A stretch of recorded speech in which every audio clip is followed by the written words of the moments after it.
But I read this story the other day that really bothers me. And the basic idea of it is that the Biden administration, the Bureau of Alcohol, Tobacco, and Firearms, is actually spying on lawful gun owners in the country. They're keeping a database of people who have bought firearms lawfully in the past few weeks.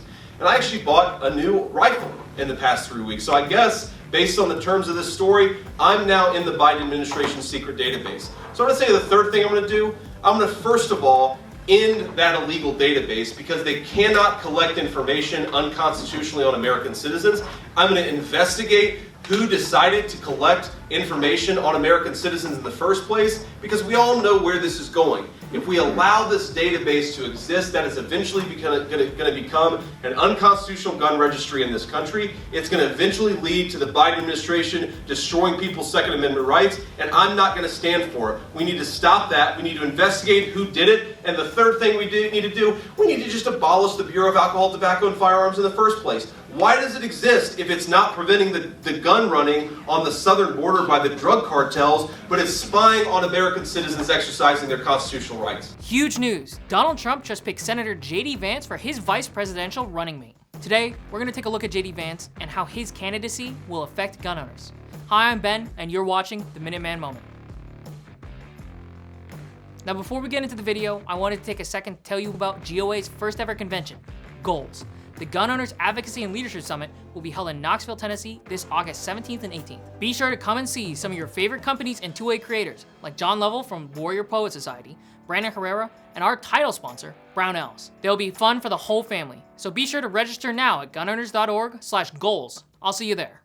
Now back to the video. It seems like the NPCs over at Everytown and all the other anti-gun orgs are losing their collective brain cell over the VP pick announced earlier this week.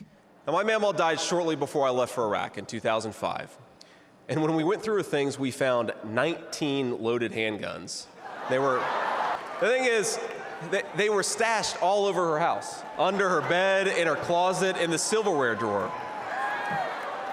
And we wondered what was going on. And it occurred to us that towards the end of her life, Mamaw couldn't get around so well.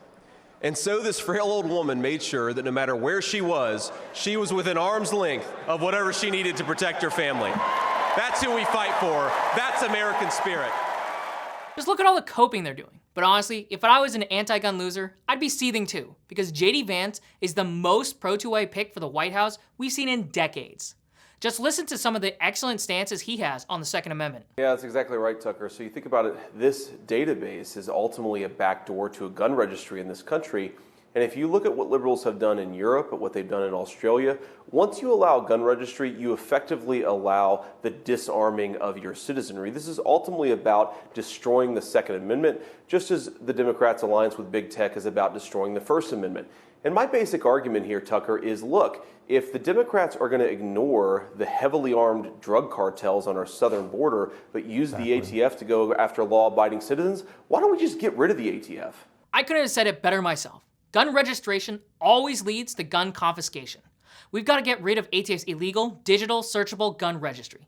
And if that wasn't enough, listen to this. There is a gun control agreement that's been made, apparently bipartisan, with 10 Republicans, 10 Democrats. What's your overall perspective? Do you see any places where gun control, any gun controls that you like, or anything that you think is reasonable and rational and, dare I say, common sense, which everyone always talks about gun controls?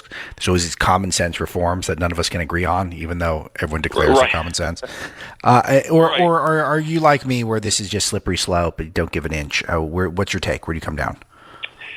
Well, I think that, first of all, from what I've seen of this bill, I would not support it. I think the red flag laws in particular are, they certainly are a slippery slope. They also don't solve the problem of gun violence. Anti-Corner Murphy, anti-red flag law, anti-registry, and anti-ATF? Well, he's talking the talk, but what has he done so far? Wow, 100% scored this session? Well, he's in good company.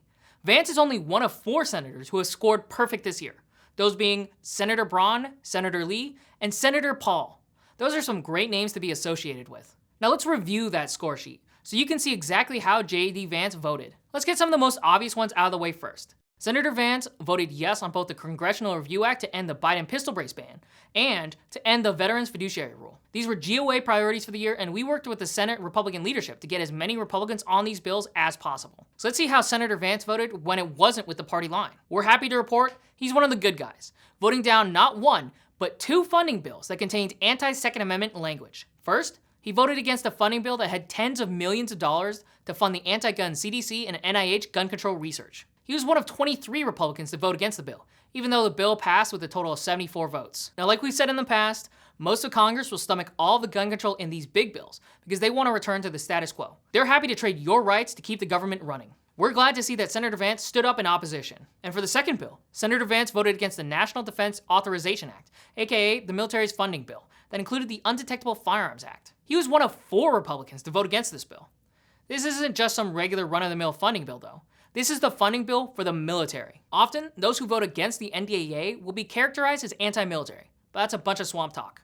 How is it anti-military to vote against a bill that has so much non-military related funding items jammed into it? And don't just take it from me. Check out YouTuber Copper Jacket TV's review of J.D. Vance's record. What's nice is that we have an existing voting record from his time in the Senate, which means we don't have to look at anything that was said on the campaign trail to get his Senate seat. We don't have to look at what he promised. We get to look at what he delivered. Now, what he delivered, it turns out, is phenomenal. As a matter of fact, he has a 100% score from the GOA, which to me is extremely exciting. As a matter of fact, that's probably one of the most uplifting things that I have heard all day. As a matter of fact, just moments ago, the GOA posted this to their X account, which actually shows some of his voting records on this topic. On top of that, here's a list of the great pro-gun bills that Senator Vance has co-sponsored. The Firearm Act, an anti-Biden zero-tolerance bill, Protecting the Right to Keep and Bear Arms Act of 2023, which prevents the Secretary of Health and Human Services from declaring a gun control public health emergency, both the Educating Responsible Future Hunters Act and Allowing for Recreational Resources for Outdoor Wellness Act, which are both focused on ending the Cornyn-Murphy ban on school archery and firearms classes. The Hearing Protection Act to deregulate suppressors, the Constitutional Concealed Carry Reciprocity Act of 2023 to let you carry any handgun nationwide regardless of anti-gun non-resident permit requirements, the Congressional Review Act to stop the Department of Commerce's export licensing changes, the Congressional Review Act to stop the ATFs engaged in the business rule, and finally, the Congressional Review Act to stop Biden's pistol brace ban. Senator J.D. Vance has not only the strong voice that gun owners should be excited about, but also the voting record and co-sponsor list to back it up. We're excited to see the outcome of the 2024 election, and look forward to working with Senator Vance in the future, whether he's in the Senate or if he becomes vice president. Now, thanks for watching. Be sure to like, comment, and subscribe to stay up to date with GOA's latest fights for your rights.